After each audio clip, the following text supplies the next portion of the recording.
तो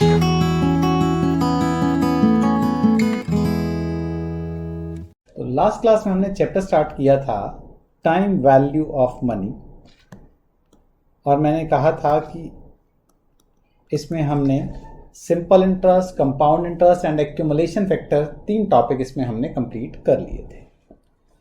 उससे next topic जो आता है हमारा, that is the concept of present value. That is the concept of present. ये जो प्रेजेंट वैल्यू का कॉन्सेप्ट है ना, ये पूरी की पूरी एक्चुअल स्टडी के अंदर सबसे इंपॉर्टेंट रोल प्ले करता है। किस तरह से? देखो, एक नॉर्मल बैंक की जो कैलकुलेशन होती है वो क्या होती है? आपके पास 10,000 रुपये पड़े हैं या 50,000 रुपये पड़े हैं। आपने क्या किया कि 10,000 रुपये हैं या 50,000 रुपये हैं या लाख रुपए हैं, आपने बोला जी मुझे इसकी एफडी करवानी है। आपने उसकी एफडी करवा दी, बैंक आपको बता देगा हम 5 साल बाद आपको इतना पैसा देंगे। ठीक है। अब आते हैं रिवर्स कैलकुलेशन।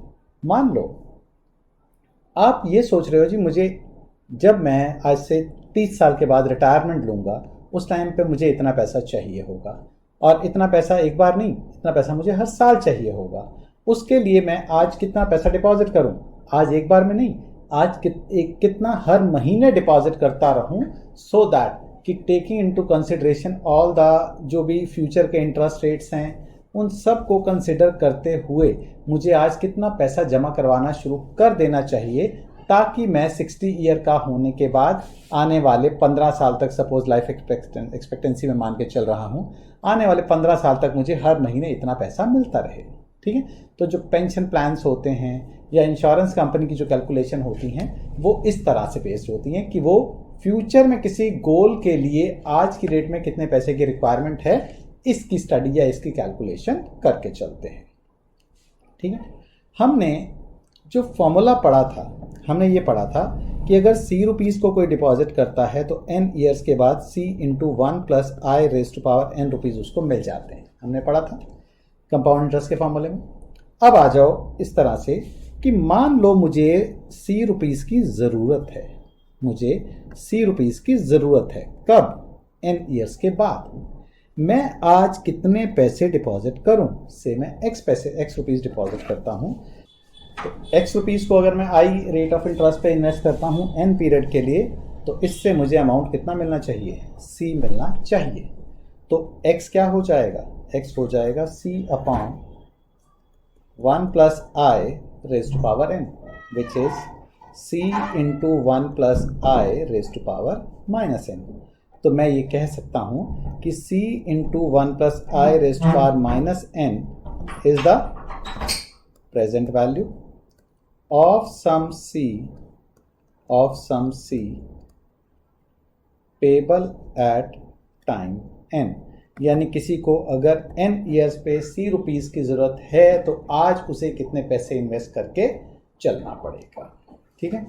चलिए, ये तो हमारी हो गई फॉर्मूला क्या है प्रेजेंट वैल्यू का, यानी प्रेजेंट वैल्यू हो गई C into 1 plus I raise to power minus n, where C is the amount जो हमें फ्यूचर में चाहिए, n इज द टर्म जितने साल के बाद चाहिए, I is the rate of interest. चलो इसको एक ना सिंपल एग्जांपल से समझ लेते हैं पहले। मान लो मुझे आज से 5 साल के बाद किसी को 1 लाख रुपए देना है। मुझे आज से 5 साल के बाद किसी का 1 लाख रुपए देना है, एंड मैंने कहा भाई रेट ऑफ इंटरेस्ट चल रहा है मार्केट का 10%।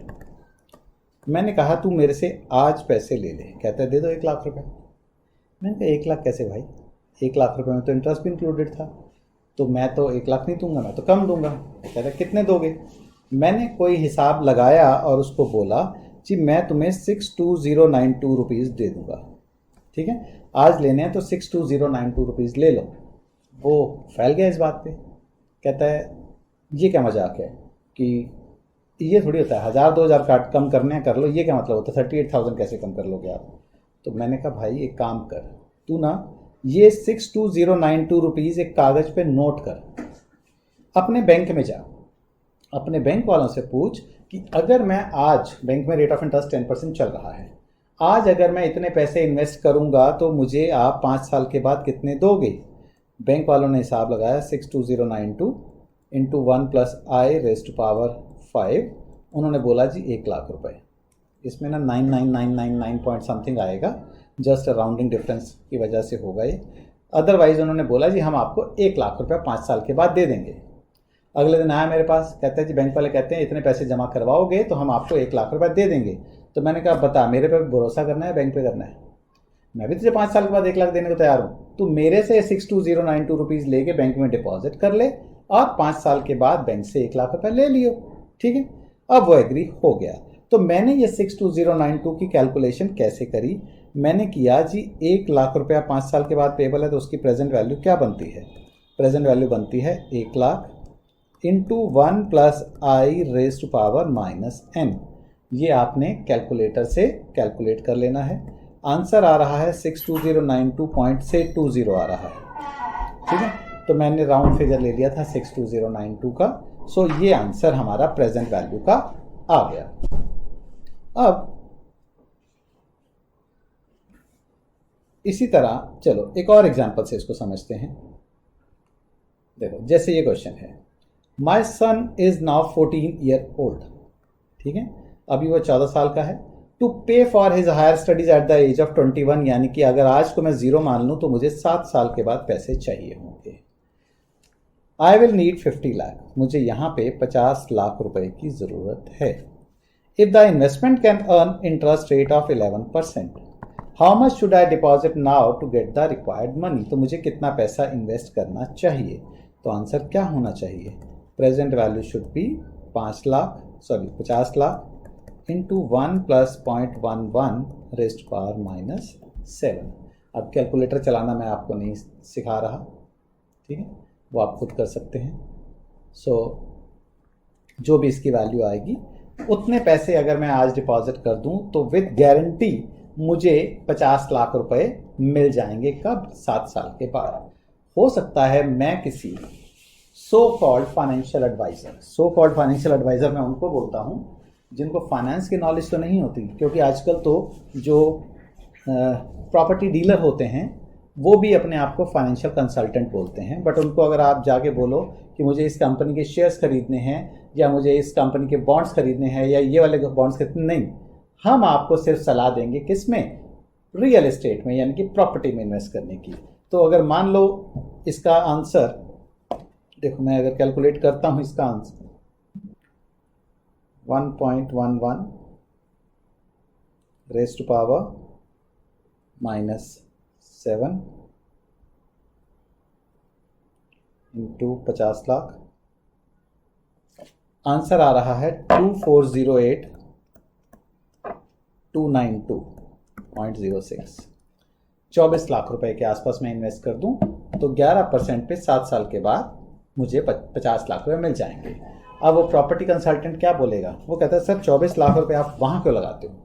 मैं आपको 24 लाख रुपए में ना 200 गज का प्लॉट लेके देता हूँ, बिल्कुल प्राइम लोकेशन के ऊपर है। ये 24 लाख रुपए जो है ना, आप 7 साल की बात कर रहे हो, ये तो 4 साल के बाद ही देखना 24 लाख का 1 करोड़ रुपए का फ्लैट आपका प्लॉट बिकेगा, ठीक है। अब मान लो मैंने उसकी बात मान ली होती, मेरा पर्पस क्या है? Higher studies. मैंने उसकी बात मान ली होती और प्लॉट वो वाला उसका ले लिया होता 24 लाख में, इस उम्मीद पे कि ये जो है 7 साल के बाद ही सही, उसकी ना भी मानूं मैं थोड़ा सा और जो है रिलैक्स होके चल रहा हूँ कि चलो 4 साल ना सही, 7 साल के बाद ही सही 1 करोड़ मिल जाएगा। 1 करोड़ ना सही, मेरा 50 लाख तो मिल ही जाना चाहिए ना, क्योंकि मेरा तो 50 लाख का ही पर्पस है, तो 50 लाख भी मिल जाए। मालूम चला जी उसने 24 लाख का जो प्लॉट दिलवाया था ना, आज 7 साल बीत चुके हैं और मतलब 6.5 साल बीत चुके हैं। अगले 6 महीने के अंदर मुझे पैसों की ज़रूरत है। मैंने पूछा भाई इसको बिकवाना है? भाई साहब गाहक ही नहीं है अभी तो। मैंने कहा यार बिकवाना तो है मुझे। कहते जी कस्टमर नहीं है, आपने 24 लाख लगाए थे, 24 के 25-26 लेने हैं तो मैं किसी से बात करके देखता हूँ, अदरवाइज जो है ना जब बिकेगा तो बिकेगा। उम्मीद है कि 1 करोड़ का बिकेगा। अब 1 करोड़ कब बिकेगा? हो सकता है अगले जन्म में बिके मेरे, ठीक है, तो मुझे नहीं पता है। सो मैं ये तो नहीं कर सकता ना कि इस प्लॉट को बोलूं कि जिस भी यूनिवर्सिटी के अंदर एडमिशन करवाना है उन्होंने फीस मांगी है 50 लाख रुपए की और मैं बोलूं जी प्लॉट की कीमत तो 70 लाख रुपए के आसपास है, बट अभी कस्टमर नहीं था इसलिए मैं आपको भी दे देता हूं ये वाला, आप 50 लाख में ले लो। यूनिवर्सिटी क्या एग्री करेगी इस बात के लिए? करना चाहिए? नहीं करेगी। करना चाहिए भी नहीं, बिकॉज उनको मतलब नहीं है एंड मुझे भी क्या था, मेरा पर्पस क्या था, मुझे 50 लाख रुपया विद सर्टेनिटी चाहिए, इसलिए मुझे ऐसी उल्टी सीधी जगह पर इन्वेस्ट नहीं करना चाहिए। ऐसी जगह इन्वेस्ट करना चाहिए जहां पर अगर 11% बोला है तो 11% मिलना भी चाहिए। चलिए ठीक है जी। चलिए एक और कॉन्सेप्ट आता है, बातें हो गई लाखों की, ठीक है, मुझे 50 लाख रुपया चाहिए 7 साल के बाद। अब मैं बात एक अपनी करता हूँ, गरीब आदमी की। मैं कहता हूँ जी मुझे ना 1 साल के बाद 1 रुपया चाहिए, 1 साल के बाद 1 रुपया चाहिए।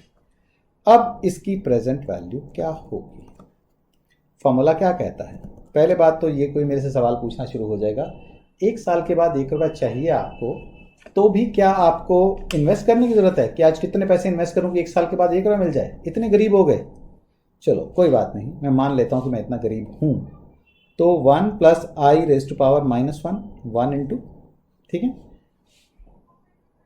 इसका मैं आपको ना एक बता देता हूं कि 1 रुपये की जब मैं कैलकुलेशन कर रहा हूं, रिसेंटली मैं ना अपने किसी एक फ्रेंड के ऑफिस में गया, मतलब जहां पर कुछ प्रॉपर्टी डीलर्स भी आपस में बैठे हुए थे, तो जनरल बात उनकी आपस में चल रही थी, यार मैंने वो ना ये प्लॉट लिया था, ये ना मुझे 3.5 रुपये में मिल गया और अगले ही साल ना 4.5 रुपये में बिक भी गया वो। मैंने कहा यार ये कितने गरीब लोग हैं, ये प्लॉट की बात कर रहे हैं और बात कर रहे हैं 3.5 रुपये में खरीदा, 4.5 में बेच दिया। मैंने फिर एक, अगर मान लो मैं ये बोल देता कि यार 3.5 रुपये की बात है तो ये लो 100 रुपये लो, मुझे भी ऐसे 20-25 प्लॉट दिलवा दो। वहाँ जो बातें चल रही थी वो मेरे लेवल से ऊपर की बातें थी। किस तरह से वो बात कर रहे थे, 3.5 रुपये में खरीदा था, मतलब 3.5 करोड़ रुपए में खरीदा था और 4.5 करोड़ रुपए में उसने बेच दिया।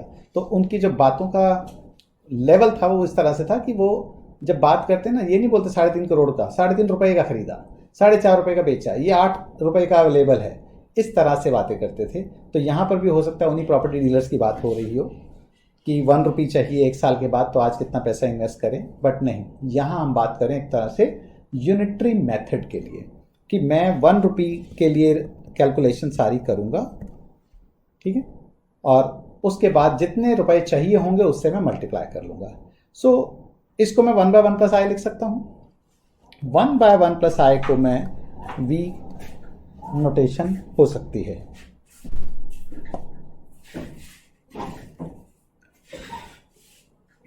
वन बाय वन प्लस आई की जो नोटेशन है दैट इज v। अब ये एक स्टैंडर्ड नोटेशन है, तो इस फॉर्मूले के हिसाब से अगर मैं कहूँ कि मुझे n ईयर्स के बाद किसी को c रुपीज़ देने हैं, तो उसकी प्रेजेंट वैल्यू क्या थी? प्रेजेंट वैल्यू थी c × 1 + i⁻⁻n, which is c × 1 + i⁻⁻1 की power n, which is c × v⁻n।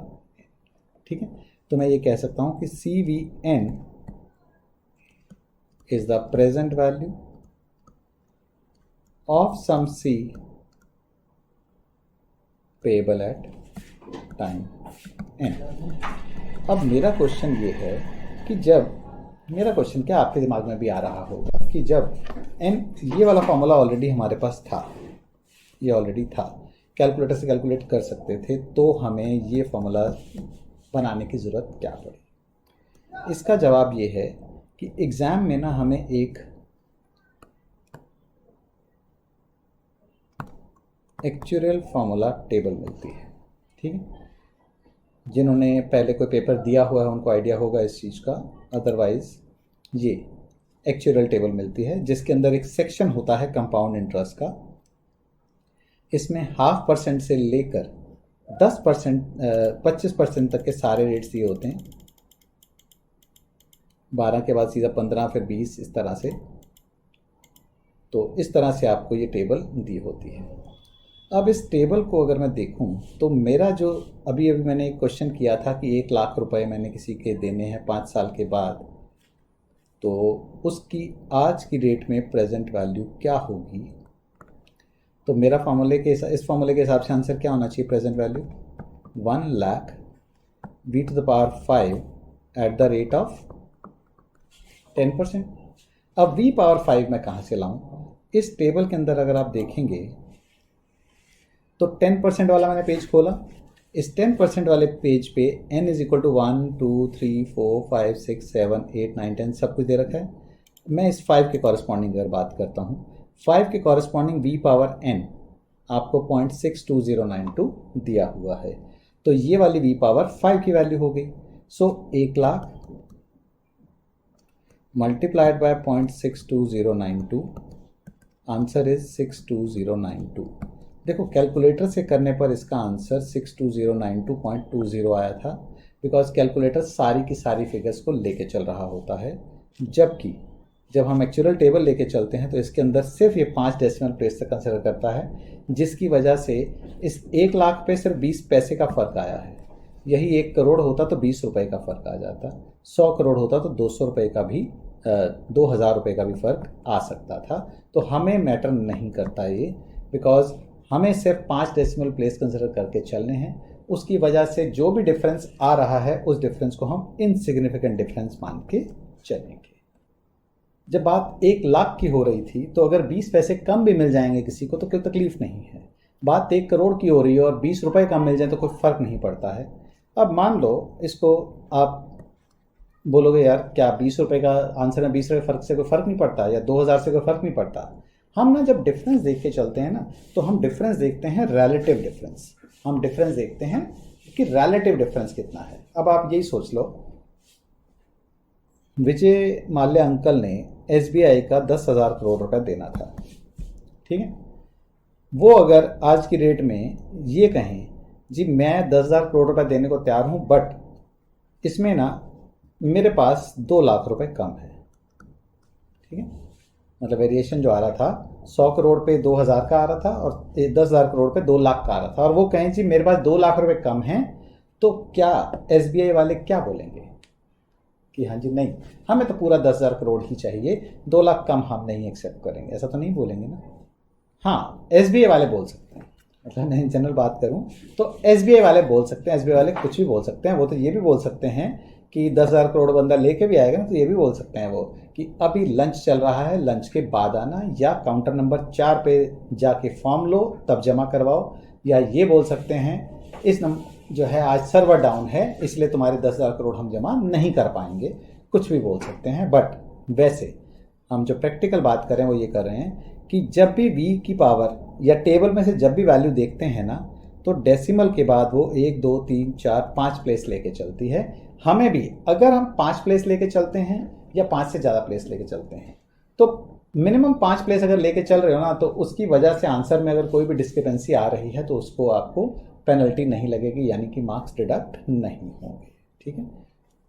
चलिए जैसे मान लो मैं आपको ये कह दूँ, क्वेश्चन कहूँ जी v पावर 5 की वैल्यू गिवन है 0.62092, बताओ i क्या होगा, बताओ i क्या होगा।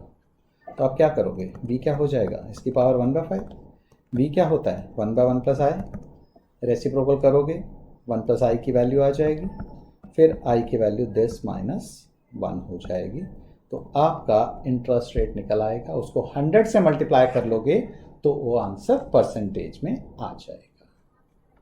ये क्वेश्चन देखो जरा, mister Mahavir Singh left 1 lakh to be divided between his 2 daughters children Geeta and Babita. Geeta का शेयर 5 साल के बाद जितना होना चाहिए, बबीता का शेयर 7 साल के बाद उतना ही होना चाहिए। टोटल 1 लाख रुपए दिया है उसने। इस क्वेश्चन को हम चाहते हैं कि कितना कितना पैसा उन दोनों को दिया गया था। देखो मान लो एक को x दिया एक को y दिया, एक को x दिया एक को y दिया, तो x rupees plus y rupees मिला के 1 लाख रुपए है। ये पहली इक्वेशन है। x रुपीज़ जब 8% पे एक्यूमुलेट होंगे तो 5 साल बाद इतने हो जाएंगे। y रुपीज़ जब 8% पे एक्यूमुलेट होंगे तो 7 साल बाद इतने हो जाएंगे। दोनों अमाउंट बराबर होने चाहिए, गिवन है कि दोनों अमाउंट बराबर होने चाहिए। इन दोनों इक्वेशंस को सॉल्व करके आप x और y की वैल्यू फाइंड कर सकते हैं। कोई प्रॉब्लम इसमें नहीं। पर आप बोलोगे कि ये तो एक्यूमुलेशन से हमने किया, ये टॉपिक तो हमारा कौन सा चल रहा है, टॉपिक चल रहा है प्रेजेंट वैल्यू का। तो फिर हम इसको एक्यूमुलेशन से क्यों कर रहे हैं? तो पहली बात तो मैं आपको ये बता दूं कि ठीक है टॉपिक प्रेजेंट वैल्यू का चल रहा है, बट एग्जाम में कहीं नहीं लिखा होता कि ये क्वेश्चन को आपने एक्यूमुलेशन के तरीके से करना है या प्रेजेंट वैल्यू के तरीके से करना है। तो अगर इसको मैं प्रेजेंट वैल्यू के तरीके से करता, सपोज इसको x रुपीज मिलते हैं 5 साल के बाद, इसको भी 7 साल के बाद x ही मिल रहे हैं। क्यों x ही मिल रहे हैं? क्योंकि बोला हुआ है कि दोनों को क्या मिल रहा है, बराबर मिल रहा है। तो मैंने x रुपीज की प्रेजेंट वैल्यू निकाली, तो x इंटू 1.08 की power -5, c into 1 plus I power n का मैंने फॉर्मूला लगाया। दूसरे को इतना मिला, दोनों को मिला के कितना मिला, 1 लाख रुपया मिला।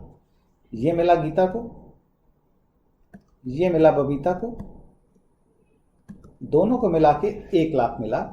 x कॉमन लेके बाकी को सिंप्लीफाई कर लेना, कैलकुलेटर से ही सीधा ये वैल्यू निकल जाएगी और उसको 1 लाख को उधर ला के 1 लाख के नीचे इधर ला के डिवाइड कर देना, तो आपकी x की वैल्यू आ जाएगी। बट आपका क्वेश्चन x निकालने का नहीं है, आपका क्वेश्चन है गीता और बबीता को इनिशियली कितना पैसा मिला था। ठीक है, तो आपको क्या करना होगा, आपको x की वैल्यू को यहाँ पर पुट करना होगा, फिर x की वैल्यू को यहाँ पुट करना होगा। इससे आपको मालूम चलेगा कि गीता को और बबीता को इन एट द स्टार्ट कितना मिला। देखो ऐसा क्या उसको अपने बच्चों में फ़र्क क्यों कर रहा है कि एक को 5 साल बाद, एक को 7 साल के बाद। हो सकता है बंदे की ये स्ट्रैटेजी हो कि गीता 5 साल के बाद 18 साल की हो रही है, बबीता 7 साल के बाद 18 साल की हो रही है, और वो चाहता है कि जब वो 18 साल की हों तो दोनों को सेम पैसा मिलना चाहिए। तो कोई भी उसकी सिचुएशन हो सकती है जिसकी वजह से उसने ये डिसीजन लिया हो कि 1 लाख रुपए इस तरह से डिवाइड करो, यानी एक को 5 साल के बाद उतना ही मिलना है तो उसको ज़्यादा पैसे छोड़ने पड़ेंगे, क्योंकि उसको उसके अमाउंट को ग्रो करने के लिए सिर्फ कितने पैसे मिले, कितना टाइम मिला, उसके अमाउंट को ग्रो करने के लिए सिर्फ मिले हैं 5 साल, और दूसरे को ग्रो करने के लिए 7 साल मिले, इसलिए उसको कम पैसों में भी उसका गुजारा हो जाएगा, यानी कम पैसे इन्वेस्ट करके भी उसको उतने ही पैसे मिल जाएंगे। ठीक है जी, चलो एक और क्वेश्चन देख लेते हैं। जैसे अभी तक हमने पढ़ा C रुपीज चाहिए n ईयर्स के बाद, यानी कि एक सिंगल कैश फ्लो की हम बात कर रहे थे, एक सिंगल कैश फ्लो की बात कर रहे थे। हो सकता है कि 2-3 कैश फ्लोज होने हों। जैसे it is known that an investment of 500 will increase to 4000 at the end of 30 years. 500 रुपये 30 साल के बाद 4000 रुपये बन जाएंगे। Find the sum of the present values of 3 payments of 10,000 each, जो 20 साल के बाद, 40 साल के बाद और 60 साल के बाद होने वाली हैं। इन सब की हमें प्रेजेंट वैल्यू चाहिए। तो प्रेजेंट वैल्यू निकालने के लिए इंटरेस्ट पता होना चाहिए। चलिए पहले बात करते हैं जी, 500 इंटू 1 प्लस आई पावर 30 4000 हो गया है। तो 1 plus I power 30 is equal to 4000 upon 500, that is 8। तो काम कर लेता हूँ मैं ना, थोड़ा सा शॉर्टकट का तरीका लगा देता हूँ कि 1 plus I power 10 is equal to 2 हो गया। 1 plus I rest power 10 is equal to 2 हो गया। आप चाहो तो आई की वैल्यू निकाल सकते हो, आप चाहो तो आई की वैल्यू भी निकाल सकते हो। मुझे थोड़ा सा इससे आसानी इस तरह से लग रही है कि अब 1 प्लस आई पावर 10 2 के बराबर है, मुझे प्रेजेंट वैल्यू चाहिए, वो क्या होगी 10,000 1 प्लस आई की पावर -20 प्लस 10,000 1 प्लस आई की पावर -40 प्लस 10,000 1 प्लस आई की पावर -60। अब मैं इसको लिख सकता हूँ 10,000 1 plus I power -10 1 plus I power 10 की पावर -2।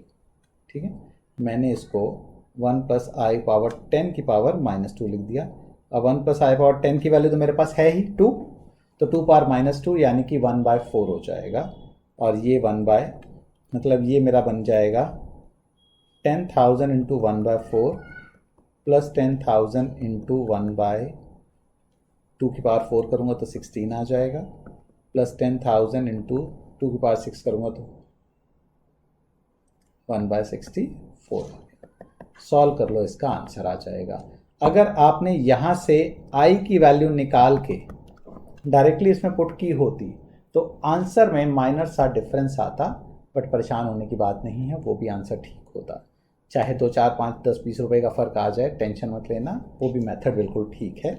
मुझे इस तरीके से आसान लगा, मैंने इस तरीके से कर दिया। बट एग्ज़ाम में जो चीज़ आपको स्ट्राइक करेगी, आपको तो उस बात से मतलब होना चाहिए ना कि एग्ज़ाम में आपको स्ट्राइक क्या कर रहा है।